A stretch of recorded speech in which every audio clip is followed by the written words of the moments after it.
En relació al manteniment de la plaça de Bous, evidentment la plaça de Bous no és bé de rellevància local, no li fa ninguna falta, perquè la plaça de Bous forma part del conjunt històric-artístic d'aquesta ciutat, el que abans es coneixia com a patrimoni nacional des de l'any 82, i evidentment la protecció que li va fer la Conselleria de Patrimoni quan es va fer l'obra que vostè ha anomenat, que es referisca al senyor Herrero, com construcció de l'OVNI, en aquell moment ja va ser la Conselleria de Patrimoni la que va parar l'actuació sobre la plaça de Bous. Pense que les inversions en la plaça de Bous s'han de fer.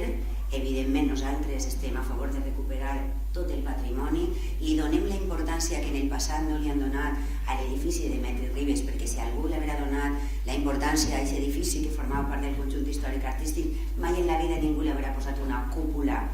d'acer, que a més provoca un calor insuportable, i mai ningú se li haurà ocorrit gastar-se diners pintant els òxids. I aquesta obra s'haurà restaurat de manera adequada, però en aquell moment no interessava el patrimoni i ara pareix que a vostè li preocupa molt. I s'ha buscat fins la normativa sobre els BRL, és fantàstic, no n'hi ha res més com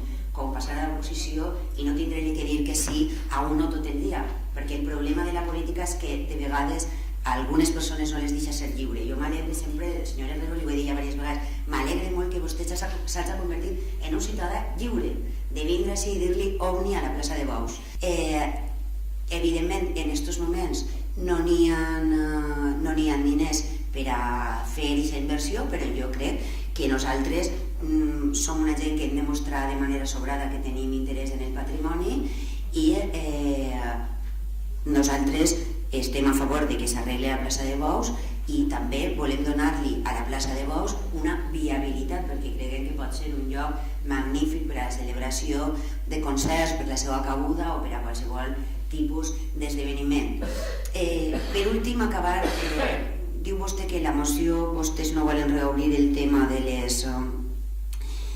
la celebració d'espectacles taurins o no, però de la simple lectura sí que se parla de si la votació va ser o no legítima, tota la legitimitat que se té quan se vota, vote qui vote. Per tant, entenc que vostès sí volen reobrir aquest tema, la decisió de l'equip de govern és la que és, jo crec que tots la saben, i per tant en aquest aspecte jo crec que ja no hem de dir res més.